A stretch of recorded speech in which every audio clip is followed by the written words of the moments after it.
Schopenhauer, el filósofo del pesimismo, ve el mundo y nuestra vida en él como un mal chiste, pero si bien el mundo es indiferente a nuestro destino, no es su propósito fastidiarnos adrede. La fachada del mundo se apoya en lo que Schopenhauer llama la voluntad universal, ciega y sin propósito. La voluntad nos acarrea toda nuestra miseria y todo nuestro sufrimiento. La única esperanza es la de liberarnos de su poder y de los atavíos superficiales del individualismo y el egoísmo que están a su merced. La edad moderna de la filosofía comenzó con Descartes, quien formuló la duda acerca de todo y redujo el conocimiento a una certeza central: cogito ergo sum, pienso luego existo. Desafortunadamente, procedió entonces a reconstruir el conocimiento como si nada hubiera sucedido. Después los empiristas ingleses Locke, Berkeley y Hume se embarcaron en un proceso destructivo igualmente riguroso, con la pretensión de que el conocimiento solo podía basarse en la experiencia. Para cuando Hume hubo completado este proceso, el conocimiento humano había quedado reducido a una ruina. Según él, todo lo que en realidad experimentamos es un guirigay de sensaciones y las conclusiones que sacamos de ellas no tienen ninguna validez filosófica. Este fue el absurdo que hizo que Kant, según sus famosas palabras, despertara de su sueño dogmático, tomando en cuenta el empirismo aunque sin dejarse intimidar por él. Kant construyó el más grande de los sistemas filosóficos. Yendo de lo sublime a lo ridículo, Hegel creó entonces su denso sistema. Schopenhauer, contemporáneo suyo, trató esta monstruosidad con el menosprecio que se merece. Schopenhauer mantuvo un punto de vista manifestándose según el kantiano respecto de la epistemología, la manera como conocemos el mundo. Pero Kant creó además un sistema moral de una belleza y una altura grandiosa. Para Kant, el mundo tiene un fundamento moral. Está bien, se dice que fueron sus últimas palabras, y en su última gran obra, que trata del propósito del mundo, concluye: dos cosas llenan el alma de un asombro y de una admiración siempre renovadas, y tanto más grandes cuanto más a menudo y más intensamente reflexionamos sobre ellas: el firmamento estrellado sobre mi cabeza y la ley moral dentro de mí. Como veremos, Schopenhauer entendió todo esto de una manera muy distinta. Con Schopenhauer regresamos y con brío al planeta Tierra. Schopenhauer dejaba bastante que desear como hombre, pero sus escritos son inmensamente valiosos. Entre los grandes filósofos fue el mejor estilista desde Platón. También su filosofía es muy atractiva. Es la primera, desde la de Sócrates, que está impregnada de toda la personalidad del hombre que la propone. A través de los escritos de Schopenhauer se obtiene un cuadro muy claro de lo que fue como persona. Siempre que al leerle se tenga continuamente presente lo siguiente: lo que sobre el papel parece ser ingenioso, penetrante y desmitificador puede resultar sarcástico, egotista y agresivo en la vida real. Los comediantes no suelen ser famosos por sus cualidades humanas fuera de los escenarios. El solo hecho de que los filósofos con ingenio sean tan escasos no les convierte en una excepción a esta regla. Sócrates tiene la gran suerte de que no nos ha llegado ningún testimonio de su esposa Xántipa, pero Schopenhauer fue original en otro aspecto muy más fundamental. Por algo se le conoce como el filósofo del pesimismo. Con la mayoría de los filósofos importantes, uno no puede sino sentir que el escritor nos muestra lo mejor de sí mismo, y se espera que uno se comporte también así. Todo es muy serio moral. Hasta Hume toma la filosofía en serio mientras que realiza su labor de demolición. Por su parte, Schopenhauer deja muy claro que considera el mundo y nuestras vidas en él como un mal chiste. No hay duda de que está más cerca de describir el estado de cosas real que quienes ven el mundo desde un punto de vista optimista o quienes le asignan un propósito. Este pesimismo resultó inmensamente refrescante en su día, después de siglos de cristianismo y del moderno racionalismo, pero Schopenhauer era pesimista solo en cuanto a que afirmaba que el mundo es indiferente a nuestro destino. Es decir, no nos malogra adrede. Esta postura no había sido expresada en todo su alcance desde los estoicos farisaicos, partidarios de retirarse de los males de este horrible mundo. Schopenhauer abogaba por lo mismo, pero lo hacía de manera claramente combativa y mundana, y era demasiado egotista como para llevar a cabo la negación de sí mismo en su propia vida, aunque si hemos de creerle soportó una existencia de asceticismo ejemplar. Estas paradojas explican una buena parte de la popularidad de Schopenhauer. Tienen su origen en una contradicción hondamente arraigada en su carácter, y permanecieron sin resolver durante toda su vida. Arthur Schopenhauer nació el 22 de febrero de 1788 en la ciudad báltica de Danzig, ahora ciudad polaca de Gdansk. Al otro lado del Golfo, respecto de Königsberg, lugar donde vivió su héroe de toda la vida, Immanuel Kant, el padre de Schopenhauer era un comerciante procedente de una familia patricia y su madre era una mujer vivaz y con una naturaleza artística no del todo desarrollada. La familia tenía costumbres cosmopolitas. El nombre de Arthur fue escogido porque también se describe de la misma manera en francés y en inglés. Cuando los prusianos, que no compartían esta actitud xenófila, marcharon sobre Danzig en 1793, el padre Schopenhauer trasladó inmediatamente su hogar y sus negocios a la libre ciudad portuaria de Hamburgo, donde los Schopenhauer se instalaron en una buena casa situada en la Alpstadt, centro antiguo. El nuevo hogar de los Schopenhauer era lo bastante importante como para contar con un salón de baile revestido de madera y con techo decorado al estuco. La parte trasera se transformaba en unos grandes almacenes que albergaban el negocio familiar y daban al Fleet Canal, donde descargaban las gabarras. La casa era una de las tantas donde vivían los comerciantes ricos de la ciudad. Allí se recibían las visitas a la fría manera burguesa. No era en modo alguno una vida sencilla y el joven Arthur creció en ese ambiente hasta convertirse en un sofisticado pedantuelo que recibía y a veces exigía poco amor. A la edad de 10 años fue enviado a Francia para aprender francés residiendo en Le Havre durante 2 años con la familia de un hombre de negocios amigo de su padre. Llegó a ser como un hermano para el hijo de la casa, Antime. Cuando cumplió 15 años, los padres de Arthur le llevaron en un gran viaje de 2 años por Europa. En Londres le deslumbraron Piccadilly y los teatros, pero después fue obligado a pasar varios meses sumido en una oscuridad egipcia, aprendiendo inglés en una escuela de Wimbledon mientras sus padres paseaban por Escocia. La educación en una escuela privada inglesa, incluidos lanzamientos a la piscina antes del desayuno, azotainas de vez en cuando propinadas por los profesores, cuisine inglesa e interminables oficios religiosos. Compensó todo lo que se había perdido al no ir a una escuela prusiana. También le preparó para los episodios turísticos posteriores, entre los que se encuentra una estancia de 2 meses en Burdeos, en la misma casa de donde 2 meses antes había huido Hölderlin en un ataque de locura y una visita a Tolón, donde 6.000 esclavos de galeras se encontraban encadenados en el más sucio y repugnante espectáculo imaginable. Años más tarde, Schopenhauer habría de recurrir a esa horrible imagen para describir la miseria de la humanidad engrillada a la maligna voluntad de vivir.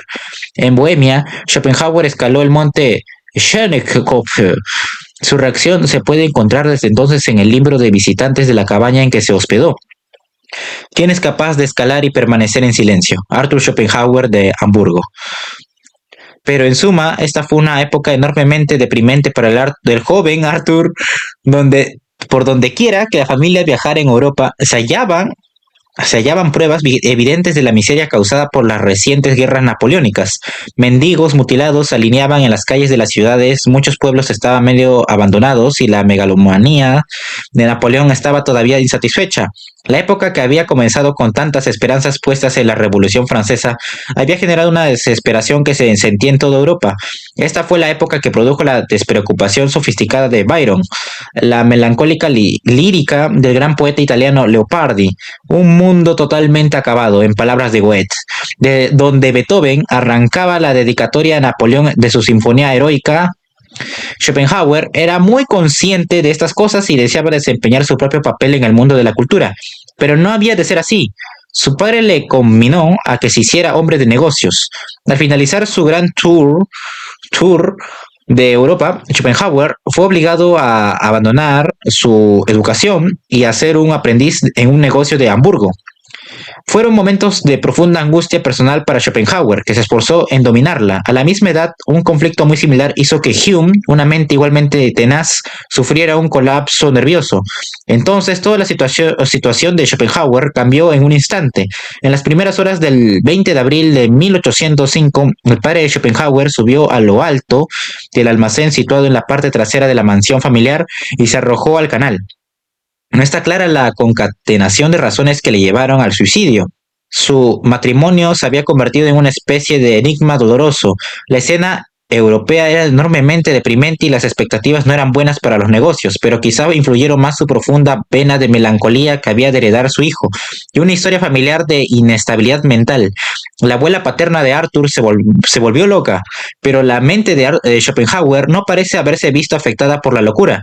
No ha habido filósofo más cuerdo que Schopenhauer. Se echó tierra al asunto del suicidio, como se acostumbra a hacer con tales decisiones extremas en la alta sociedad, posiblemente para evitar que resulten atractivas. Se puso punto final al negocio de los Schopenhauer con el resultado de que la familia quedó con un ingreso privado confortable de por vida. La madre de Arthur y la hermana de este más joven abandonaron Hamburgo para vivir una nueva existencia artística en la cultural Weimar. Mientras tanto, Schopenhauer, que contaba 18 años, se quedó solo en la ciudad trabajando en algo que le desagradaba, pero a lo que se sentía obligado. Poco antes de su muerte, el padre de Schopenhauer le había regalado un ensayo del poeta Matthias Claudius titulado A mi hijo. En él se predicaba una introversión estoica alienada que estaba en profundo acuerdo con los sentimientos de Schopenhauer, pero no pasó todo el tiempo dedicado a la introspección, como habría de ocurrir en sus años posteriores. La sofisticación mundana de Schopenhauer le permitió vivir una vida aparentemente en profundo desacuerdo con sus sentimientos más íntimos. Por entonces su amigo íntimo de Le Havre, Amtheim, llegó para estudiar en Hamburgo dirección de empresas. Los dos tenían dinero y los fines de semana rondaban las salidas de los teatros para buscar actrices y coristas. Si no le salía bien, lo compensaban con los abrazos de una laboriosa prostituta. En 1807, Schopenhauer reunió finalmente la audacia necesaria para desobedecer los deseos de su padre. Dejó Hamburgo para ir al colegio de Gotha, con el fin de obtener la cualificación suficiente para entrar en la universidad, pero Schopenhauer era ya demasiado mayor para ir al colegio y pronto fue expulsado por escribir un poema no particularmente divertido, incluso grosero, acerca de un débil profesor de escuela. Se fue entonces a vivir con su madre en Weimar. La personalidad de mamá había florecido hasta hacer de ella una estrella de los salones literarios. Había empezado a escribir y había entablado amistad con el poco convencional gran patriarca de las letras alemanas, Goethe, y con el agudo Christoph Wieland, el Voltaire alemán. El Voltaire alemán. Madame Schopenhauer estaba muy solicitada, pero tuvo el atrevimiento social de menospreciar propuestas de matrimonio, prefiriendo su independencia. A Schopenhauer le aterrorizaba ver a su madre divertirse de esa manera, y a ella no le entusiasmaba tener bajo el mismo techo a un hijo criticón que estorbaba su estilo de vida. Ambos eran voluntariosos y temperamentales y pronto estuvieron desavenencias. Hubo escenitas frecuentes y muchos portazos. No hay duda de que Schopenhauer se sentía verdaderamente escandalizado por la conducta de su madre.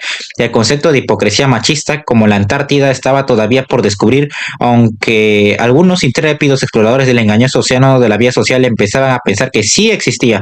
Schopenhauer estaba también celoso del éxito de su madre en tan excelsa compañía literaria. Despreciaba sus aspiraciones a la genialidad, a la vez que albergaba aspiraciones similares para él mismo. La transformación de su madre trajo así con toda seguridad a la superficie un estremecimiento edípico latente entre los dos. Todos respiraron con alivio cuando el joven Arthur se fue en 1809 para estudiar en la Universidad de Gotinga. Se inscribió como estudiante de medicina, pero pronto empezó a asistir a clases de filosofía. Allí descubrió a Platón y comenzó a estudiar a Kant, que había de ejercer una influencia abrumadora en su filosofía. Schopenhauer se dio cuenta de la maestría superlativa de la filosofía de Kant y se sintió amargamente decepcionado cuando trató de estudiar la obra más moderna de Hegel. Pronto comenzó a desplegar sus alas intelectuales en sus cuadernos de notas privados, reveladores de un acumen filosófico notable que crece rápidamente en proporción inversa a su modestia. Schopenhauer llegó a pensar que era un gigante entre enanos en la escena filosófica de Gotinga. En 1811 se trasladó a Berlín para estudiar con Fichte, el filósofo alemán más importante del momento. Hegel había publicado la Fenomenología del Espíritu 4 años antes, pero no había nadie que pretendiera haberla entendido. Schopenhauer se desencantó pronto de Fichte por su oscuridad. Lo que Schopenhauer buscaba era algo tan claro y convincente como la ciencia. A pesar de todo esto, Schopenhauer se contagió del entusiasmo de Fichte por la guerra de liberación y consideró la posibilidad de unirse a la lucha contra Napoleón. Pero lo pensó mejor y en 1812 se dispuso a escribir su tesis doctoral. La tituló sobre la cuádruple raíz del principio de razón suficiente, que es tan interesante como suena. Es en gran parte una exploración kantiana de los cuatro tipos de relación causa y efecto: lógica, física, matemática y moral. Schopenhauer volvió entonces a Weimar, donde Johanna Schopenhauer estaba viviendo con un funcionario de la corte llamado Müller, que prefería ser conocido por el nombre más aristocrático de von Gerstenberg. Este infeliz Berg, 2 años más joven que Johanna, era aficionado a escribir poesía. Schopenhauer apareció en escena y representó al completo su papel de Hamlet. A Müller no le cuadraba del todo el papel de Claudius y se levantaba de la mesa amoscado, dejando al aprendiz de Hamlet vérselas con Gertrude. Johanna, una de las cartas de Johanna a su hijo da el tono: no es Müller, sino tú mismo quien nos has separado. Tu desconfianza, las críticas que haces de mi vida, de mi elección de amigos, tu arbitrario comportamiento para conmigo, tu desprecio por mi sexo, tu avaricia, tus accesos de mal humor. Johanna se estaba convirtiendo en el personaje que habría de producir las populares novelas románticas que la hicieron famosa, y su hijo no podía soportarlo. Él sabía que su intelecto era muy superior al de ella, aunque este no era tan insignificante como algunos comentaristas pretenden hacernos creer, pero sencillamente no era capaz de apartar de su mente como si estuvieran por debajo de su consideración las pretensiones literarias de su madre. El conflicto tenía evidentemente que seguir su curso para que se representara hasta el final un drama psicológico no resuelto. Pero para Schopenhauer, Weimar fue algo más que un serial de berrinches domésticos sin fin. Allí pudo conocer a Goethe. El filósofo en ciernes y el genio maduro conversaban durante horas. Schopenhauer afirmaría más tarde que se benefició enormemente de estas charlas y también que ayudó a Goethe con su teoría de los colores. Esto es sorprendente, pues Schopenhauer había estudiado medicina y poseía un buen cerebro científico. La teoría de los colores de Goethe es poco más que el pasatiempo de un genio, el capricho de un científico aficionado con el que daba la lata a los admiradores que le visitaban. Un siglo antes, Newton ya había explicado cómo la luz blanca se compone de todos los colores del espectro. Goethe rehusaba obstinadamente creer lo que era obvio para cualquiera que hubiera visto pasar la luz blanca a través de un prisma, cuyo poder de refracción la rompe en los colores del arco iris. En opinión de Goethe, la luz blanca era un color en sí misma. Su teoría pretendía que todos los colores eran en realidad una mezcla de luz y oscuridad, e impregnada de un elemento nebuloso que daba la vaguedad gris resultante su brillantez cromática. Esta tontería fue tomada en serio solo a causa de la genialidad de Goethe en otros campos, y exclusivamente entre los literatos y otras personas ignorantes en ciencia. Schopenhauer tenía una considerable habilidad literaria, pero ciertamente no se encontraba dentro de la categoría de estos últimos. Uno se pregunta qué les sedujo. Por una vez su arrogancia parece haberle fallado. Quizá fue esta la última vez que Schopenhauer permitió que sus ideas recibieran la influencia de una persona viva cuya genialidad estaba dispuesto a reconocer. A partir de entonces tendría siempre la suficiente confianza en sí mismo para seguir sus propias intuiciones, a menudo desafiando la opinión contemporánea prevaleciente. Por fortuna, Schopenhauer tenía un instinto intelectual excepcional, lo que le permitió crear una filosofía no solamente original, sino también misteriosamente premonitoria de los desarrollos intelectuales que habrían de venir, algo muy distinto del equivalente filosófico de la teoría de los colores de Goethe, que es el resultado usual de un pensador que desecha las ideas de sus contemporáneos con la burla que él cree que merecen. La admiración del joven Schopenhauer por el Goethe próximo a la vejez era profunda y sincera, y aunque su amistad fue breve, fue la única relación cálida que habría de tener en toda su vida. No es casual que Goethe tuviera casi exactamente la misma edad que habría tenido su padre de no haberse suicidado. La brillantez benévola de Goethe fue quizá el único contraste con la austera y poderosa sombra del padre muerto. Sin embargo, todo esto no contribuyó a mejorar las cosas con su madre. Y Goethe no ayudó precisamente cuando informó a Johanna Schopenhauer de que su hijo sería reconocido algún día como un genio. Para ella, en el sitial de su casa había lugar solo para una persona de esa especie, y ese lugar estaba ya ocupado. Fue también por entonces cuando Schopenhauer descubrió la filosofía hindú, que junto con Platón y Kant habría de ser las influencias formativas de su propio pensamiento.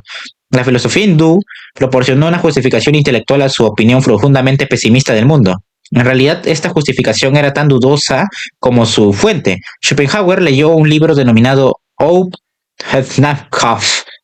Openakov, el último grito entre los románticos, dispuestos a agarrarse a cualquier cosa que liberara sus mentes de las cadenas del racionalismo.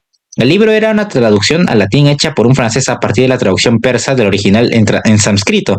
Su fidelidad al texto primitivo queda quizá reflejada en la proximidad de su título, Openakov, con lo que hoy conocemos como original las Upanishads. Es curioso que el uso cuestionable de este dudoso texto sirviera de fundamento sólido al pesimismo filosófico moderno, una corriente de pensamiento firmemente asentada hasta nuestros días. El romanticismo de todos los días alcanzó finalmente su culminación en el hogar de Schopenhauer, y Arthur cerró de golpe su última puerta. En mayo de 1814 abandonó Weimar para siempre. No volvería a ver a su madre nunca más, aunque siguieron escribiéndose esporádicamente en épocas posteriores, mientras ella disfrutaba de un periodo de estrellato literario. Eres insoportable, un pesado, y otras cosas más, replicó. Durante los siguientes años, Schopenhauer vivió en Dresde.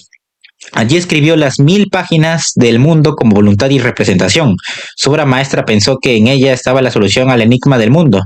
Desde los primeros comienzos de la filosofía, semejante propósito habría sido visto como digno de elogio.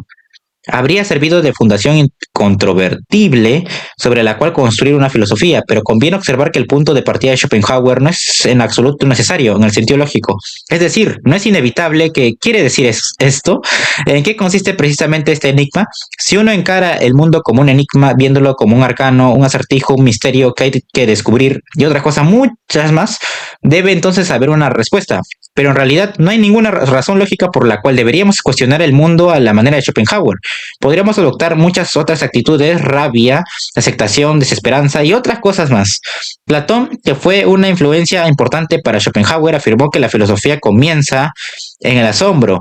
Este asombro queda abierto a dos interpretaciones: asombro como admiración reverencial y asombro como por qué.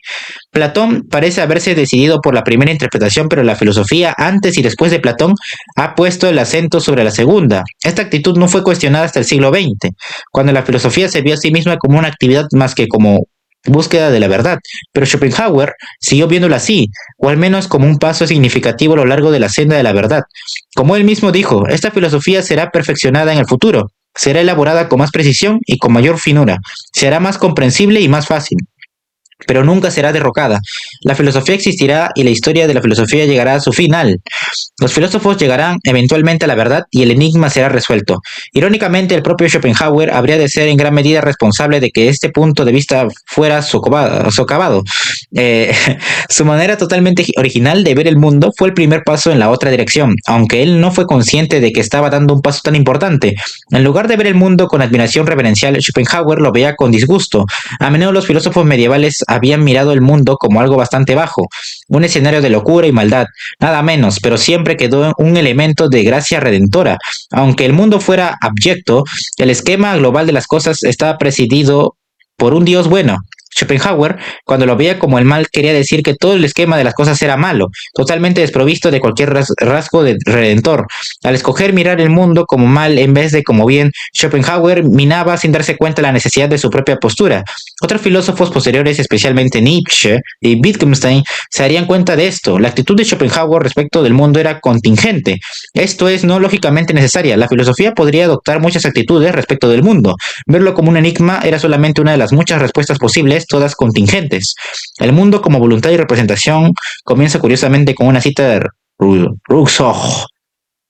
Sal de la infancia, amigo, despierta. La idea fundamental de este grueso libro se resume hábilmente en su título, que es traducido a veces engañosamente como el mundo como voluntad de idea. El mundo que vemos consiste en representación, en meros fenómenos, muy a la manera como Kant lo escribió, pero lo que sostiene esta representación no es la realidad última del noumeno, la cosa en sí. Como en Kant, en su lugar, toda la fachada fenoménica del mundo, los fenómenos que experimentamos, está soportada por la voluntad universal. Esta voluntad es ciega, impregna todas las cosas y persiste eternamente sin ningún propósito. Como el noumeno de Kant, está más allá del espacio y el tiempo y no tiene causa. Esta voluntad es lo que produce toda la miseria y el sufrimiento del mundo, que solo puede terminar en la muerte.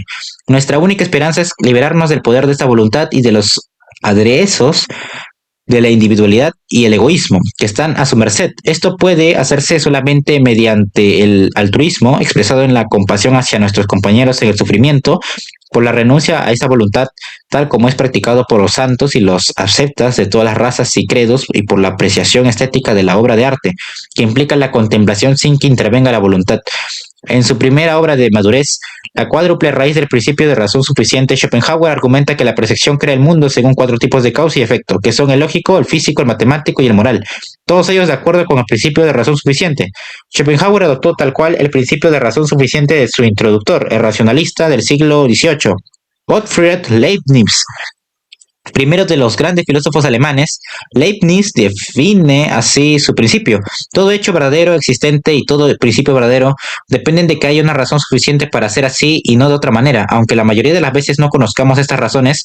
En otras palabras, todas las cosas tienen una razón para su existencia, para existir como son y no de otra manera. Si bien Schopenhauer tomó este principio de Leibniz, esto no le impidió fustigar a su introductor por no comprenderlo adecuadamente. Schopenhauer señala que Leibniz no distingue claramente entre las diversas causas y efectos, que él divide en sus cuatro tipos. Las causas lógicas dan efectos a priori, es decir, que son previos a la experiencia y en ningún modo dependen de ella. Por ejemplo, la proposición un octópodo tiene 8 pies. Las causas físicas, por su parte, explican cambios que tienen lugar en el mundo físico. Por ejemplo, el rayo y un conejo carbonizado. Las causas matemáticas producen pruebas geométricas. Esto es así claramente siempre que confiemos en que 2 más 2 es 4, para probar que el espacio matemático pueda tener 10 dimensiones, y las causas morales proporcionan los motivos para nuestros actos. Acto, la conducta no razonable del hijo en casa. Motivo, los celos del éxito literario de la madre, desaprobación hipócrita de su comportamiento moral, laxo, admiración insuficiente al antes mencionado genio filosófico del hijo, y otras cosas más. Schopenhauer subraya que todas estas causas y efectos pertenecen al mundo fenoménico y solo operan en él. El mundo del noumeno, el mundo kantiano de la cosa en sí que soporta este mundo fenoménico, que en Schopenhauer es reemplazado por la voluntad, no forma parte de la cadena de causas y efectos. La causa se aplica solamente en el mundo de la experiencia. La voluntad no actúa como un agente causativo. Schopenhauer apoya esta sorprendente afirmación en un argumento poderoso. Sostiene que todos tenemos acceso a este mundo de más allá del mundo fenoménico, donde la voluntad opera a su manera fantasmal. Esto sucede cuando tratamos de comprendernos a nosotros mismos en el transcurso ordinario de los acontecimientos. Nos percibimos a nosotros mismos justamente como percibimos los fenómenos del mundo exterior. Estas son percepciones externas, pero también somos conscientes de nosotros, desde dentro. En tales ocasiones somos conscientes de nosotros como participantes en la voluntad. Por un lado, podemos percibirnos operando en el mundo físico de causa y efecto, pero también intuimos la voluntad dentro de nosotros si somos conscientes de ella. La podemos vislumbrar como voluntad de vivir, cuya presencia fantasmal informa todos nuestros actos. Schopenhauer dice que no causa directamente nuestros actos, sino que de algún modo está por debajo. Esto podría no resultar particularmente convincente en cuanto que argumento filosófico racional. Es, no obstante, un esbozo profundo y perspicaz de los actos humanos, y se adelantaba mucho a su tiempo. Resulta mucho más convincente como intento de descripción de la manera como funciona el inconsciente. Aunque podemos ser conscientes de nuestras acciones en estos dos niveles, acto-voluntad, es difícil separar los dos. Schopenhauer ve la voluntad como una fuerza universal que soporta o irradia todos los fenómenos. Como individuos, no somos sino una parte pequeñísima de esta voluntad ciega que todo lo abarca. El argumento de Schopenhauer tropieza en este punto con una objeción obvia. Aunque seamos conscientes de una voluntad que obra dentro de nosotros, la mayoría describiríamos probablemente esto como una fuerza de voluntad individual, más que como una participación en una fuerza universal. Incluso a aquellos que pudieran verla como parte de un inconsciente colectivo, les resultaría difícil ensanchar este para incluir todo lo que abraza la voluntad trascendental de Schopenhauer, omnipresente en el universo. Pero la filosofía no es un proceso democrático, no más que la ciencia. Solo porque la mayoría creyera una vez que la Tierra era el centro del universo, no resultaba ser así de hecho. Igualmente, solo porque la mayoría de nosotros aprendamos vagamente la voluntad dentro de nosotros como individual y no como voluntad, no queda por ello derrotado el argumento de Schopenhauer. Innumerables y vagas percepciones individuales pueden ser a veces borradas por una sola visión de alcance y claridad copernicanas. A modo de ejemplo, justamente un año antes de la muerte de Schopenhauer, apareció una idea científica que había de cambiar el mundo para siempre. Se puede sostener que esta idea ha transformado la visión de nosotros mismos más que cualquier otra cosa antes o después. En 1859, Charles Darwin publica El origen de las especies, donde muestra que todas las especies vivientes han evolucionado de acuerdo con la supervivencia del más apto. Gran parte del pensamiento histórico y contemporáneo no pudo sobrevivir a la aparición de esta idea. La religión, la filosofía, hasta la civilización, todo sintió el frío viento de un universo enteramente nuevo, o un universo no imaginado antes por la humanidad. La especie enaltecida del Homo sapiens, la favorita de Dios, el propósito de toda la creación, fue de pronto reducida a un producto accidental del desarrollo evolutivo. Muy pocas cosas sobrevivirían intactas a esta disyuntiva de éxito o fracaso. También la ciencia se vio obligada a embarcarse en un profundo examen de sus fundamentos. Ni siquiera las matemáticas permanecían inmunes. Quizá la concepción filosófica de las matemáticas más profunda, poéticamente y más satisfactoria fue la alumbrada por los árabes hacia el siglo VIII. Según esta visión, comprender las matemáticas era comprender la mente de Dios. Casi 1000 años después, también Newton creería lo mismo. La ausencia de un Dios activo en el mundo de la evolución implicaba que lo mismo era cierto de las matemáticas. Pero si esto era así, ¿dónde existían realmente las matemáticas? ¿Existían en el mundo o solo en la mente de los matemáticos? ¿Era nuestro modo de ver el mundo algo que imponíamos nosotros al flujo indiferenciado de nuestra experiencia? ¿O 2 más 2 es igual a 4? ¿Era verdad aún en el caso de que no hubiera mentes capaces de concebir esto? ¿En qué sentido podrían ser verdaderas las matemáticas si no hubiera números? ¿Eran las verdades matemáticas algo que estaba ahí afuera esperando a ser descubierto, o bien lo construíamos a partir de axiomas básicos y definiciones de que somos totalmente responsables? Los filósofos de las matemáticas siguen todavía debatiendo esto. En muchos aspectos, la situación de las matemáticas condensaba la condición de todo el conocimiento en la nueva era de la evolución. Nada tenía ya una garantía externa divina, nada volvería a ser lo mismo en el nuevo mundo feliz científico. Tales problemas habrían de surtir un efecto devastador en gran parte del pensamiento predarwinista. Schopenhauer fue quizá el único filósofo cuyo pensamiento fue en realidad profundizado por Darwin. Puedo concebir una fuerza de voluntad individual que trabaja dentro de mí, una voluntad de sobrevivir que impregna mis actos de un modo del que a menudo no soy consciente, pero cuando considero todos los seres vivos en términos de la supervivencia del más apto, es fácil entender que mi fuerza de voluntad individual puede bien ser una manifestación menor de cierta voluntad universal. No es un mero inconsciente colectivo, sino que la voluntad de Schopenhauer opera en todo el universo. Varios de los discípulos de Schopenhauer se agarraron a Darwin como una confirmación de su filosofía de la voluntad. No obstante, ese argumento se basa en una mala comprensión del pensamiento de Darwin, y por implicación también en una mala interpretación del de Schopenhauer. La supervivencia del más apto no incluye necesariamente algún tipo de fuerza de voluntad, ni siquiera en la forma más diversa, sublimada o degradada. El famoso lema de Darwin describe simplemente lo que sucede, no describe una fuerza que hace que eso suceda. En realidad, su descripción de cómo transcurre la evolución parecería ser lo opuesto de cualquier tipo de voluntad. Darwin vio la adaptación como el medio para sobrevivir. Se puede arguir que armonizar, adaptarse a las circunstancias, ceder o doblarse al viento en lugar de afirmarse, dominar o hacerse notar, han demostrado ser los métodos evolutivos más efectivos, si es que hay un principio subyacente que describe cómo funciona el universo. Ciertamente la voluntad de Schopenhauer no encajaría en el cuadro, excepto en un aspecto vital, la total indiferencia con que opera el universo respecto a la humanidad. Y en esto Schopenhauer sí recibió la confirmación de Darwin. Schopenhauer vio esta indiferencia como un mal puesto que destruye el bien humano. Al funcionar como lo hace sin considerar la moralidad humana, esta voluntad es ciertamente fría, insensible, inhumana, pero en el fondo es una fuerza moralmente neutral. El bien y el mal, el motivo y el acto pertenecen al mundo físico. Dice Schopenhauer, su frecuente estigmatización de la voluntad como un mal está en contradicción esencial con su propio argumento. Schopenhauer era consciente de esta inconsistencia y sugirió que la voluntad es mala solo en cuanto que así nos parece a nosotros. Tal como enfatiza Schopenhauer, la única forma que tenemos de conocer la voluntad es a través de la aprehensión interna de su papel en nuestras propias vidas. Pero si solamente si solamente podemos conocer la voluntad mediante la introspección, no se puede decir en rigor que conozcamos su papel central de soporte o motor en el mundo de los fenómenos. Solo somos conscientes de un aspecto muy pequeño de la voluntad dentro de un mundo fenoménico que lo abarca todo. Esto es en esencia solipsismo, es decir, corresponde a la situación en que solo yo existo, ninguna otra cosa real, sino solo mi ser interno consciente de la voluntad y mi experiencia de los fenómenos. Todas las filosofías se han enfrentado a la dificultad del solipsismo, un callejón sin salida contra el que es prácticamente imposible argumentar. En el sentido más estricto, no hay escape a esta situación de soledad. La filosofía de Schopenhauer también falla ante tales críticas, pero no obstante, su argumentación tiene fuerza persuasiva, aunque no seamos capaces de comprobar que los demás tienen su propia existencia independiente y su propio elemento de voluntad, o que experimenten el mundo de la misma manera que yo, sí puedo inferirlo. Mi experiencia y la consistencia de lo que parecen ser sus reacciones ante mí me llevan a creer que trato con otros seres iguales a mí mismo. Insistiendo, mentalmente podemos reducirnos a un estado de solipsismo, la condición escrupulosamente limitada del héroe de Beckett. Esto puede resultar revelador a la vez que filosóficamente fructífero.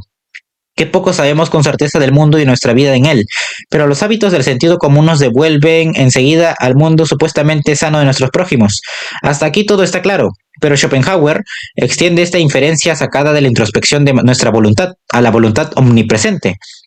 Como hemos visto, nociones tales como la de la mente inconsciente y la de la evolución añaden algo de peso a este argumento, pero estas nociones no estaban a disposición de Schopenhauer cuando creó su filosofía y el resultado es que su argumentación estrictamente filosófica es menos convincente. Parece como si la presciencia excepcional de su entendimiento sobrepasara su capacidad de explicar lo que creía que era verdadero. La intuición precede al análisis. El lector queda convencido en el nivel poético más que en el filosófico. De así fue ciertamente en el caso de aquellos contemporáneos que abrazaron la filosofía de Schopenhauer durante los últimos años de su fama. Schopenhauer descubrió una verdad poética que estaba en armonía con referencias psicológicas, pero como verdad intelectualmente indefendible siguió estando adelantada respecto de su tiempo. Sea como fuere, Schopenhauer basa toda su filosofía en la noción central de una voluntad que impregna todas las cosas. Es mala o indiferente a la humanidad y en cuanto tal es el origen del sufrimiento en el mundo, así el mundo es esencialmente malo e indiferente respecto de nosotros. Un lugar de miseria irredimible, iluminado por chispazos ocasionales de horror. Surge aquí con fuerza la beta misántropa de Schopenhauer. Por algo sería conocido hasta la actualidad como el filósofo del pesimismo. Su visión del mundo es de una versión sofisticada, remota y a menudo brillante. Se deleita en largos pasajes describiendo la estupidez de la conducta humana, describiendo con aguda perspicacia psicológica la hipocresía y el egoísmo que están en la raíz de tantas actividades humanas. Todas estas cosas y estas cosas lo son todo. Son manifestaciones de la voluntad. Esto es lo que mueve el mundo. La única manera de escapar a este diluvio de maldad consiste en hacer que su fuerza disminuya dentro de nosotros, superar esta voluntad que mueve apetitos y deseos. La lujuria y la ambición, abnegación y apartamiento de la vida son la única respuesta, la única actitud efectiva ante la vida y ante las múltiples manifestaciones de la voluntad. Es el retiro de un ascepticismo estoico. Aquí se deja ver claramente la influencia en Schopenhauer de la religión oriental. La religión sin religión del budismo transmite en gran parte el mismo mensaje. Un pensamiento semejante impregna la sabiduría de los sabios hindúes, pero existe una diferencia sutil entre el consejo de Schopenhauer y el propósito de esa religión oriental. El retiro ascético es prácticamente el mismo, aunque la contemplación desinteresada de las obras de arte a que él insta no sea precisamente lo mismo que la meditación sobre la flor del loto. Lo que diferencia a Schopenhauer de la sabiduría oriental es la manera como él propugna esta negación de la voluntad. El tono de voz de Schopenhauer es inconfundiblemente suyo. Nunca abandona su estilo, su escritura es siempre mundana, sofisticada y aguda. Está ausente en la espiritualidad oriental. El estoicismo de Schopenhauer recuerda el estoicismo que se extendió entre la clase alta intelectual de finales del Imperio Romano. Durante su periodo más deshonroso de derramamiento de sangre, de vicios sensuales y de generación imperial, Schopenhauer es el cansancio del mundo, y el disgusto propios de la toga, más que el del taparrabos. Parece que aboga por la misma conducta, pero si se sigue su rumbo no se alcanza una iluminación espiritual redentora. La contemplación pura de una obra de arte podrá proporcionarnos una experiencia estética momentánea, pero no se puede decir que esta sea una visión del nirvana. Debemos apartarnos de la nefanda manifestación de la voluntad en bien de nosotros mismos, lo cual es al mismo tiempo una forma de autodestrucción. Nuestra única recompensa es la magra comprensión de que la voluntad es absolutamente mala y funciona como un horrible chiste a nuestra costa. El producto final que Schopenhauer parece tener en mente es un caballero austero que frecuenta las galerías de arte más que un místico esquelético. Y en verdad, este personaje frugal y caballeresco responde en buena medida a la manera como Schopenhauer se veía a sí mismo. Pero los hechos pintan un cuadro muy distinto. Durante toda su vida, Schopenhauer disfrutó del confort burgués, privándose de pocos de los aditamentos normales que correspondientes a una pausada existencia acomodada. Sus trajes eran cortados a medida de las telas más finas, comía en restaurantes, gozó de la compañía de jóvenes y bellas mujeres, ni por un instante contempló la idea de renunciar a sus ingresos privados en favor de una existencia santa sin ama de llaves. Prosiguió con sus relaciones amorosas de la naturaleza menos sublime y siguió disfrutando de copiosas comidas. Como replicó una vez a cierto compañero de mesa inquisitivo: señor, es cierto que como 3 veces más que usted, pero también que tengo 3 veces más cerebro que usted, pero siempre encontró tiempo para episodios regulares de apreciación estética. Era aficionado a la literatura, a asistir a conciertos y a visitar galerías de arte, y a menudo iba al teatro, y no solo para recoger coristas. Schopenhauer tenía ideas muy definidas sobre el arte y escribió mucho al respecto. En su opinión, la forma artística más elevada era la música. Después descendía por la poesía hasta llegar a su forma inferior en la arquitectura. Las novelas románticas ligeras, como las de Johanna Schopenhauer, no aparecen en esta escala. Cuando Schopenhauer terminó El mundo como voluntad y representación, le envió un manuscrito al editor con una nota típicamente modesta: este libro será en tiempos venideros fuente y ocasión para un centenar de otros libros. En realidad, esta estimación se quedó demasiado corta, pero no en un principio durante muchos años, décadas. Incluso la obra de Schopenhauer cosechó una espectacular falta de éxito. 16 años más tarde, los editores informaron finalmente a Schopenhauer de que casi toda la reducida primera edición de su obra maestra había sido usada para reciclar papel. Es típica la reacción de Schopenhauer a esta falta de entusiasmo por parte de sus contemporáneos. ¿Se sentiría halagado un músico por los aplausos de una audiencia si supiera que casi todos eran sordos? Pero esta humillación y la acerba paciencia eran cosas del futuro. Seguro de su fama, ahora que había entregado su obra maestra a los editores, Schopenhauer se dispuso a pasar unas largas vacaciones por Italia. Antes de ponerse en marcha, escribió a Goethe, quien le respondió con una carta de presentación para Byron. El inconformista poeta británico estaba viviendo por entonces en Venecia, que caía dentro del itinerario de Schopenhauer. Mientras este paseaba por el Lido con una mujer que había conocido, sucedió que Byron pasó con su caballo a galope. La mujer chilló y entró en éxtasis a la vista del gran héroe romántico. Schopenhauer, en un ataque de celos, decidió no utilizar la carta de presentación que le había dado Goethe. Años después citaría este episodio como un ejemplo de las mujeres que evitan que la humanidad alcance la grandeza. Schopenhauer paseó por Italia durante un año para irritación de la colonia internacional de artistas que frecuentaban el Café Greco de Roma por sus provocadoras opiniones en favor del politeísmo, refiriéndose a los apóstoles como los 12 ignorantes de Jerusalén. Y escribió a su casa para contar que había disfrutado en Italia no solo de su belleza, sino también de sus bellezas. El mundo como voluntad y representación fue publicada en 1819, además de contener todo el sistema de Schopenhauer. En una forma casi acabada, el libro representa el pináculo de su pensamiento. Este no había de avanzar más de manera significativa durante los siguientes 40 años de su vida. Hacia 1820, Schopenhauer empezó a impacientarse por la ausencia de fama mundial. Decidió encargarse por sí mismo de la situación y consiguió un puesto de Privatdozent en la Universidad de Berlín, donde Hegel estaba enseñando. Hegel se había pasado como un espeso manto de nieve sobre los verdes prados y bosques de la filosofía alemana. Nada del paisaje real quedaba visible por debajo de este amortiguador e incoloro velo de oscuridad. Los filósofos se limitaban a crear rebuscados muñecos de nieve, se arrojaban unos a otros dialécticas bolas de nieve y patinaban hábilmente por los estanques helados de la abstracción. El mundo acudía en tropel para escuchar a Santa Claus dar sus clases. Schopenhauer se dio cuenta enseguida de que su rival al título de los pesos pesados filosóficos de Alemania era un farsante y anunció sus clases para exactamente las mismas horas que las de Hegel. Schopenhauer se quedó estupefacto al ver que no iba nadie. Para consolarse de sus charlas solipsistas, estrechó amistad con una actriz de 19 años llamada Caroline Meddon. Pensó que era ella justamente el tipo de joven refinada que estaba buscando y empezó a contemplar la idea del matrimonio, pero sin informar a Caroline. Se escandalizó al descubrir que tenía varios amantes además de él y le ofreció dinero si les abandonaba. Entonces pensó que necesitaba otras vacaciones de un año por Italia para pensar qué hacer. No parece que Caroline fuera invitada, pero Schopenhauer le prometió al irse que estaría con ella en espíritu. Caroline dio un poco más de sustancia a tan etérea promesa al escribirle unas pocas semanas más tarde anunciándole que estaba en estado. Galantemente, Schopenhauer decidió permanecer con ella en espíritu y prosiguió con su largo tour por Italia.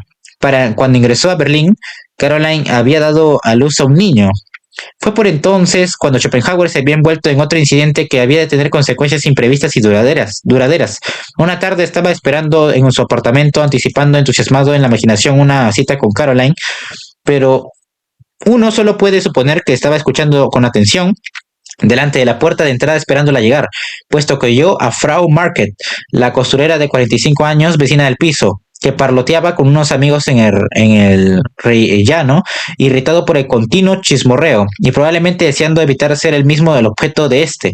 Schopenhauer abrió la puerta y conminó a su vecina a ir a cotillear a otra parte. Frau Market se ofendió por haber sido interrumpida por este rudo hombrecillo y se negó, ante lo cual Schopenhauer se alteró en extremo, la agarró y la sacudió mientras que ella pataleaba y chillaba. Frau Market llevó a Schopenhauer ante los tribunales acusándole de agresión y fue sancionado con una pequeña multa de 20 taleros. Pero Frau Market descubrió que Schopenhauer era un hombre rico y apeló, alegando que de resultas de la caída que sufrió al empujarla a Schopenhauer, tenía todo el costado derecho paralizado y apenas podía mover el brazo. Schopenhauer protestó enérgicamente y el caso se alargó como de costumbre para que los abogados pudieran justificar sus honorarios. Finalmente, 6 años más tarde, Schopenhauer perdió el caso. Su sarcástica actitud de superioridad no le había hecho simpático a los ojos del tribunal y le fue ordenado a pagar a Frau Market 15 taleros al trimestre en tanto que persistiera el daño. Frau Market debió tomar la sentencia como un reto y se las arregló para prolongar los efectos de la supuesta lesión durante los 20 años siguientes, hasta su muerte. Al conocer Schopenhauer su fallecimiento y observar que ya no tendría que pagarle, escribió con gran ingenio en su diario, que no es tan vulgar como suena y simplemente significa la vieja muere, desaparece la carga. Mientras los ejemplares del mundo como voluntad y representación continuaban acumulando polvo en las librerías y Schopenhauer seguía desprovisto de la fama que le era debida, y para colmo de males Hegel congregaba multitudes en sus clases, mientras que un aula vecina continuaba llamativamente vacía. Una vez ensayado el método directo de sabotear a su gran rival, Schopenhauer decidió entonces probar una táctica filosófica más convencional. Describió el hegelianismo como la impudencia de un escribidor de disparates, caracterizado a su autor de iletrado charlatán de cabeza plana, pero ni aún así llamó la atención. Entre tanto, Schopenhauer decidió probar fortuna como traductor e hizo planes para traducir a Hume al alemán y a Kant al inglés. Por desgracia, lo que sin duda habría sido de un beneficio incalculable para los círculos filosóficos de ambos lados del Mar del Norte se quedó en nada. También se quedaron en nada sus planes de matrimonio. Parece ser que estuvo enamorado de Caroline Meadows, pero no estaba seguro de si la posición social de ella o su hijo ilegítimo convendrían al filósofo de fama mundial que con toda certeza llegaría a ser. Además, sospechaba erróneamente que ella padecía de tuberculosis, que era considerada socialmente más o menos con la misma compasión que el SIDA en la actualidad. Un buen psiquiatra seguramente habría ajustado las tuercas a Schopenhauer. Pero esto sucedía 30 años antes de que Freud entrara en escena y recibiera una profunda influencia de la filosofía de Schopenhauer. El tiempo suficiente para descubrir el método con el que podría haber curado a su autor. Por más que esta conexión se resiste a ser probada, Schopenhauer siguió debatiéndose entre su yo amante y la represión impuesta por el superego paterno. La relación con Caroline pasó por altos y bajos durante años. Muchos después de que finalizara, él la recordará en su testamento, aunque a la vez excluyó de manera reveladora todas las reclamaciones hechas por un cierto joven llamado Carl Ludwig Meadows, el hombre que pretendía comprender el mundo y todo lo que en este estaba equivocado, nunca entendió que había de erróneo en él mismo. En 1831, el cólera asoló Berlín y Schopenhauer huyó. Fue la epidemia que mató a su archirrival Hegel. 2 años después, a sus 45 años de edad, Schopenhauer se instaló en Frankfurt, donde permanecería durante los 28 años siguientes viviendo una vida de soltero cuya extremada regularidad seguía el modelo de su héroe Kant. Esta es la imagen que ha pasado a la posteridad. El personaje que nos gusta detestar. El ácido viejo cargante de Frankfurt, para ascender al nivel schopenhaueriano de definición filosófica de un personaje, se vestía con ropas anticuadas, aunque impecablemente cortadas, y desarrolló una obsesión respecto del ruido. Desde hace mucho tiempo soy de la opinión de que la cantidad de ruido que una persona puede soportar cómodamente es inversamente proporcional a su capacidad mental. Después de levantarse tarde y tomar su café, se ponía a leer durante 3 horas, entonces tocaba la flauta, Rossini, con Amore, hasta que llegaba la hora del almuerzo en la mesa redonda del prestigioso Englischer Hof, en Rosmark. Por la tarde se retiraba a los salones de lectura del casino para leer el último ejemplar de The Times, que había llegado de Londres. Daba entonces un largo paseo, una imagen local familiar, a grandes y vivas zancadas, hablando consigo mismo. En sus paseos le acompañaba invariablemente su caniche, al que llamaba Atma, la palabra hindú para alma del mundo, como si le conveniera su elevado título. El caniche trotaba silencioso e inescrutable junto a su murmurante amo, como si formaran un cuadro que representara al filósofo y su enigma. A su regreso a casa leía hasta entrada la noche, mientras que el mundo y su alma dormían en esta última a sus pies. Schopenhauer fue un ávido lector de obras literarias y filosóficas. Pasados 19 años de indignación silente por la ausencia de fama, publicó una segunda obra filosófica sobre la voluntad de la naturaleza. El prefacio contiene una regocijante incentiva contra Hegel, que tiene poco que ver con la filosofía. El libro mismo es sobre todo una elaboración de temas de su gran obra anterior. Sacó también otra edición del Mundo como voluntad y representación, pero tampoco consiguió vencer la resistencia de un mundo embotado. En esta segunda edición, Schopenhauer amplía ideas que considera que no estaban desarrolladas suficientemente en la primera. Encontramos ahora la versión completa de sus opiniones sobre filosofía política y sobre el papel del Estado, fuertemente influenciadas por su visión pesimista de la naturaleza humana. En su filosofía política, Schopenhauer parte de Thomas Hobbes, el filósofo inglés del siglo XVII, autor de Leviatán. Según Hobbes, sin gobierno, la vida de los hombres es solitaria, pobre, desagradable, embrutecida y breve. Estas son impresiones que Schopenhauer compartía de buena gana. En realidad, a veces parece pensar que eso sigue siendo así aunque exista un gobierno. Para Hobbes, el origen del Estado está en el deseo natural de la gente por superar la situación primitiva, de modo que cualquier forma de gobierno es mejor que ninguna. Hobbes da un paso de gigante desde aquí para llegar a la conclusión de que la gente debería, por lo tanto, adaptarse a los dictados de cualquier gobierno bajo el cual se encuentre. La vida en cualquier estado, por muy malo que éste sea, es siempre mejor que una vida desagradable, embrutecida y breve, donde no es posible nada constructivo de ningún tipo. Schopenhauer comparte esta opinión, aunque añadiéndole los elementos característicos de su ingenio y su misantropía. Para él, la humanidad no se compone sino de animales de presa. El Estado actúa de bozal para estas fieras salvajes, transformándolas en inofensivo ganado que pasta hierba. La humanidad no elige entre el bien y el mal. En lugar de esto, es impulsada por una voluntad universal maligna. Semejantes seres no pueden tener una idea real de la justicia. Todo lo que conocen es una versión básica negativa de este ideal. Cuando sufren una vulneración a su voluntad, experimentan dolor, indignación, y esto lo ven como injusticia, pero al mismo tiempo estas abyectas criaturas están siempre buscando la manera de imponerse a los demás, impidiéndoles ejercer su voluntad y provocando su sentido de injusticia. Así que el propósito fundamental del Estado debe ser el de evitar que esto ocurra. Es preciso impedirles a toda costa que impongan a otros su voluntad de manera dañina. Los pensadores ilustrados, desde Kant hasta los románticos, habían desarrollado antes una visión más benévola del Estado. Su objetivo era el de mejorar la moral de sus ciudadanos, animándoles benignamente a ser mejores seres humanos.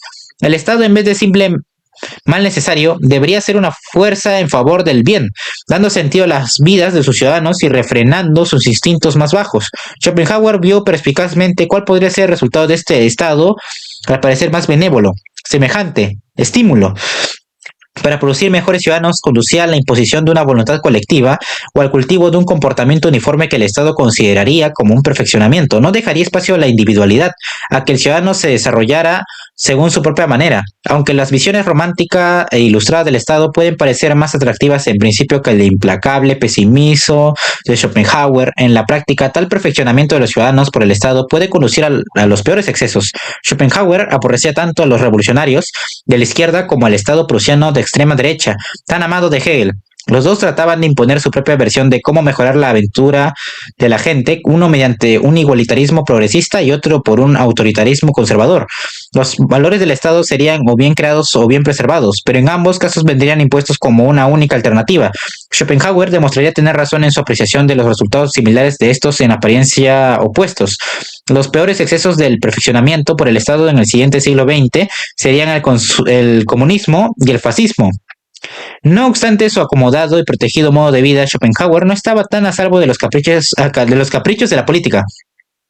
Había de sufrir un buen susto cuando la rebelión se extendió por Europa en 1848, el año de la Revolución. Los disturbios que se desataron en Alemania no solo interrumpieron su rutina diaria, sino que amenazaron con desbaratar las fuentes comerciales de sus ingresos. ¿A dónde iba el mundo? Por fortuna, las desórdenes fueron reprimidas rápidamente por Frankfurt y pronto fue otra vez seguro para un caballero de medios independientes pasear por la calle con su caniche. Los ciudadanos rebeldes habían demostrado claramente que la apreciación que él se había hecho de su carácter era la correcta. Esas criaturas tenían que ser amordazadas, no animadas a insultar a un filósofo respetuoso con la ley y acompañado por el alma del mundo. Pero había otras injusticias más difíciles de soportar. El pesar profundo por su falta de éxito seguía comiéndole, aunque hacía lo posible por disimularlo. La larga espera por el reconocimiento había durado décadas y a pesar del ácido contento que mostraba en público, se estaba acostumbrando lentamente al hecho de que su vida no había sido más que un prolongado fracaso. A la edad de 63 años, Schopenhauer decidió publicar sus ensayos y máximas, pero nadie estaba interesado en imprimirlas. Finalmente consiguió persuadir a un librero poco importante de Berlín a producir una pequeña edición prometiéndole financiarla él mismo. Llamó a esta obra Parerga y Parilopomena, de latín adornos y omisiones. Contiene una serie de textos mordaces e ingeniosos sobre una amplia gama de temas. Estos ensayos y aforismos siguen resultando tan frescos, perspicaces y provocadores hoy como lo fueron cuando se publicaron por primera vez. La póstuma de Schopenhauer es a menudo agresivamente conservadora. Está adornada por una inconsciente beta anarquista y aderezada con un egoísmo lleno de ingenio. Sus opiniones sobre las mujeres son siempre tan previsibles como inaceptables. Por ejemplo, solo un intelecto macho nublado por el deseo sexual puede llamar bello sexo a un sexo canijo, estrecho de hombros, de anchas caderas y de cortas piernas. Visto como si fuera un espejo de su autor, o bien refleja desfavorablemente el estado de su intelecto o bien el de la compañía femenina que frecuentaba. Pero sí tiene interesantes opiniones no conservadoras acerca de la monogamia, el suicidio, la implicación de la iglesia en la trata de esclavos, la ética, el pensar por uno mismo y los fantasmas. Parerga y Paralipómena es con mucho la obra de lectura más placentera escrita por un filósofo importante desde Platón. Sorprendentemente permanece en sintonía con la sensibilidad moderna, a pesar de ciertos aspectos grotescos fácilmente reconocibles. No obstante, aunque esta obra refleja ciertamente la postura filosófica de Schopenhauer, apenas se puede decir que su contenido sea filosofía. En su mayor parte es una excentricidad filosófica. Si bien no está dentro de la misma categoría cómica que el esquema de Leibniz de negar el estado de Hanover, la propuesta de Berkeley sobre el uso de agua de alquitrán o las reflexiones de Wittgenstein acerca de la cultura. En todo caso, no está del todo libre de comicidades no intencionadas. En abril de 1853, Parerga y Paralipomena recibió una reseña favorable en la Westminster Review de Londres, editada por George Eliot, quien obviamente no prestaba mucha atención a los libros que enviaba para revisar. Por aquel entonces los intelectuales alemanes tenían un sano respeto, si bien algo despistado, respecto del pensamiento británico. De inmediato todos los periódicos intelectuales alemanes tomaron nota de la obra de Schopenhauer y este se hizo famoso de la noche a la mañana. La última persona en alegrarse por este final de cuento de hadas fue el propio Schopenhauer, resueltamente apegado a su rutina y tan estrafalario como siempre, aunque en realidad se alegró en secreto de su éxito y pidió a escondidas a los pocos amigos que le quedaban que le buscaran todas las menciones que se hicieran de él en la prensa para leerlas durante el desayuno. Jóvenes aficionados a la nueva estrella filosófica abarrotaron el Englischer Hof y sobornaron a los camareros para que les sentaran en la mesa redonda donde su entusiasmo se vio sometido al acostumbrado ingenio mordaz. Estos aficionados se marchaban después algo picados, pero locos de contento, convencidos de que habían sido insultados por la mente más extraordinaria de Europa. A los 65 años, después de más de 35 de espera, el Nilo había llegado a El Cairo. Como él mismo dijo, disfrutó de una fama auténticamente merecida y murió 7 años después, el 21 de septiembre de 1860. Los combativos y pesimistas escritos de Schopenhauer habrían de ejercer una profunda influencia en personajes tan distintos como Wagner, Freud, Tolstoy, Nietzsche y Jacob Burckhardt, por citar solo unos pocos. La mayoría de estos hombres leyeron solamente sus ensayos, pero ciertamente espigaron el escalofriante mensaje de su metafísica. Pero ¿cómo pudo realmente Schopenhauer saber que detrás del mundo de las apariencias había una voluntad fría, oscura, inexorable e irracional? Según Schopenhauer, a todos nos está dada la oportunidad de ver detrás del mundo de las apariencias, basta con mirar dentro de nosotros mismos. Schopenhauer no atrajo seguidores sino discípulos. Tal fue el impacto de un acercamiento absolutamente novedoso a la filosofía en el circunspecto mundo de la Alemania de mediados del siglo XIX, pero no todos estos discípulos fueron dóciles psicofantes. Entre ellos estuvieron algunas de las mentes más finas de la generación siguiente. Mucho antes de la tardía llegada de la fama de Schopenhauer, su obra fue descubierta por el joven Richard Wagner. Su efecto desconcertante le escandiló y le indujo a luchar en las barricadas de Leipzig en la Revolución de 1848 en compañía del anarquista Mikhail Bakunin. Como hemos visto, a Schopenhauer le horrorizó semejante comportamiento, que podría haberle privado de sus ingresos y habría obligado al filósofo a abrazar el asceticismo que tanto recomendaba. A Wagner le sedujeron los escritos de Schopenhauer y se contagió de su pesimismo. En su juvenil entusiasmo, Wagner combinó una mezcla al parecer incompatible con un nihilismo anarquista propio. Durante muchos años siguió recibiendo la inspiración artística de la lectura de Schopenhauer, a pesar de que su comprensión de la obra del filósofo guardaba escaso parecido con lo que éste intentaba transmitir. Sigfrido no es famoso por su resignación oriental. El atractivo que han sentido por Schopenhauer, los temperamentos creadores ha continuado hasta el presente y ha inspirado casi tantas respuestas diferentes, como artistas, personalidades tan dispares como Thomas Mann, James Joyce, Samuel Beckett y Thomas Bernhardt. Han encontrado una referencia en Schopenhauer y en su visión pesimista, pero el efecto de Schopenhauer en los filósofos que le sucederían fue más drástico incluso y aún más dispar. El desventurado Philip Mainlander llevó hasta el extremo respecto de los problemas de la sociedad y del individuo. La visión pesimista del mundo propia de Schopenhauer, la única manera de resolver los problemas de los pobres era darles todo lo que deseaban. Eso les convencería inmediatamente de la vanidad de sus deseos y de la futilidad de la vida. Entonces serían capaces de enfrentarse a problemas de la existencia individual, que Mainlander solucionó suicidándose. Nietzsche decidió adoptar una postura distinta, de lejos el pensador más brillante y profundo de los que recibieron la influencia de Schopenhauer. Nietzsche puso simplemente cabeza abajo la idea de Schopenhauer de la voluntad, en vez de un mundo movido por una ciega y maligna voluntad a la que se podría combatir losamente mediante retiro ascético. Nietzsche propuso la voluntad de poder. Ahí reside la fuerza motriz dentro de toda naturaleza humana y los grandes hombres de la historia han sido su manifestación más sobresaliente.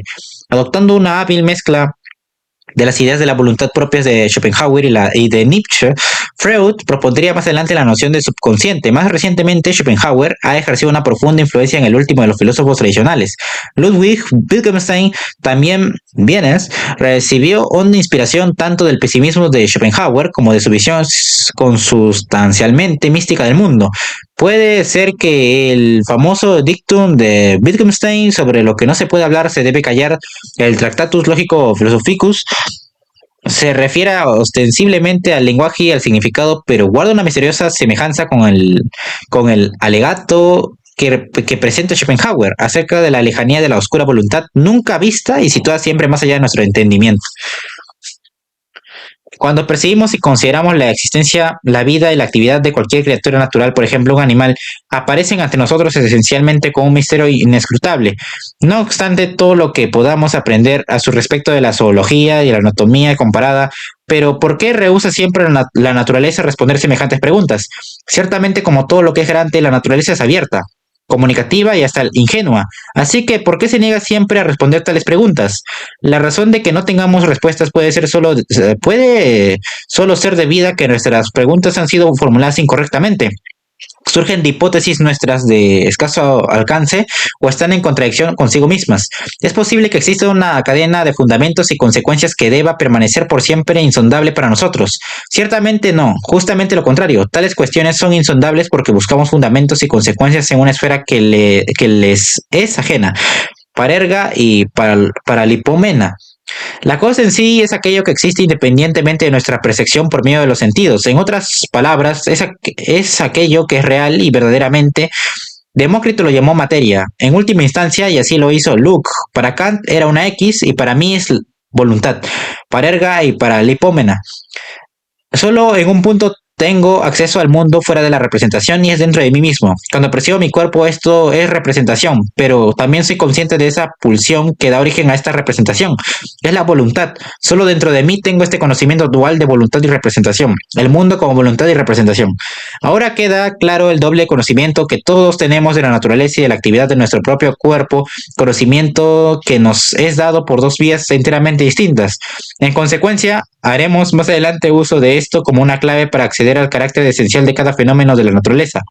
De todos los objetos que no sean nuestro propio cuerpo y no sean dados al conocimiento en forma doble, sino solo como representación, diremos que son semejantes a nuestro cuerpo, puesto que sabemos que son semejantes a nuestro cuerpo de la primera de las dos maneras, supondremos que son semejantes a de la segunda. Así cuando apartamos su existencia como representación, todo lo que queda es lo que llamamos voluntad, exactamente igual que nuestros propios cuerpos. ¿Qué otro tipo de existencia o qué otra realidad deberíamos atribuir al resto del mundo material? ¿De qué otra forma podemos concebir semejante mundo? Pues fuera de la voluntad y la representación, nada conocemos ni nada podemos concebir. El mundo como voluntad y representación. Libro segundo. Nos quejamos de que vivimos en la ignorancia, incapaces de comprender las relaciones que hay entre todo lo existente y en especial la relación que hay entre nuestra existencia particular y el todo de la existencia. No es solo que nuestra vida sea breve, sino que nuestro conocimiento de ella está gravemente limitado. No podemos mirar hacia atrás más allá de nuestro nacimiento, o más adelante más allá de la muerte. Nuestra conciencia es una llamarada momentánea en medio de la noche. Pareciera como si un demonio maligno hubiera limitado nuestra capacidad de conocer para divertirse con nuestro malestar. Pero tal queja no está justificada. Se basa en la idea errónea de que el mundo ha sido creado por un intelecto y que en consecuencia se originó como un cuadro mental o representación, antes de hacerse real.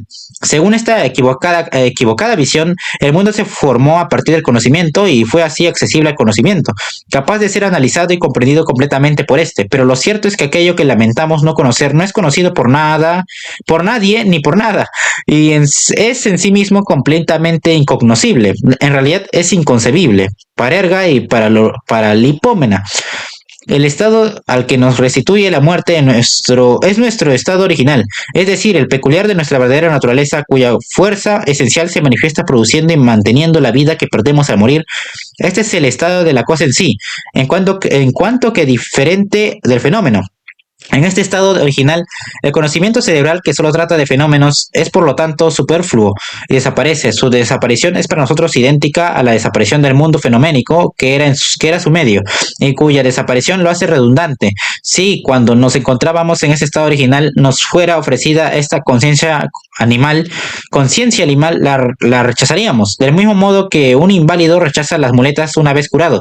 Así quien se resiste a la pérdida inminente de su conciencia cerebral, que no es más que un fenómeno y solo puede usarse en el reino de lo fenoménico, es como el groenlandés converso que rechaza la idea del cielo porque no hay focas en él.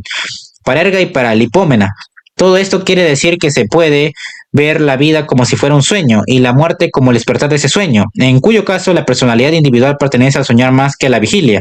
Subsiguientemente, la muerte se le presenta a la personalidad individual como una aniquilación. Por otro lado, si vemos la vida como un sueño, la muerte deja de ser algo extraño nuevo y es meramente un regreso a nuestro estado originario, donde la vida aparece simplemente como un episodio breve. Para Erga y para Lipómena, aún más absurda es la teoría de que el estado es la condición de la libertad moral y de este modo la condición de la moralidad. La libertad está por encima de los fenómenos y en verdad por encima de las instituciones humanas. Como hemos visto, no se puede decir que el Estado se dirija en contra del egoísmo en general. Por el contrario, surgió por el egoísmo y existe solamente para fomentarlo. Este egoísmo, en llegando a comprenderse a sí mismo y procediendo metódicamente, deja de lado el punto de vista estrictamente individual en favor del punto de vista universal, convirtiéndose así en el egoísmo común de todos. El Estado ha sido creado, por lo tanto, en el supuesto de que sus ciudadanos no se comporten moralmente, es decir, no escogen actuar de manera correcta por razones morales. Por ejemplo, por el bien de todos, pues si este fuera el caso, no habría ninguna necesidad de Estado. Para empezar, de manera que el Estado, que intenta generar el bienestar de sus ciudadanos, no está en modo alguno dirigido en contra del egoísmo en general, solamente se dirige en contra de los egoísmos particulares y de su efecto perjudicial sobre el egoísmo colectivo que desea el bienestar general. El mundo como voluntad y representación, libro cuarto. El dinero es en teoría la felicidad humana. Todo lo que ya no es capaz de conseguir la felicidad real desea el dinero. Cuando la voluntad reemplaza el conocimiento, el resultado es la obstinación. Si quieres conocer tus verdaderos sentimientos respecto de alguien, observa la impresión inmediata que te produce la llegada de una carta inesperada suya. Para Erga y para Lipómena. Fin.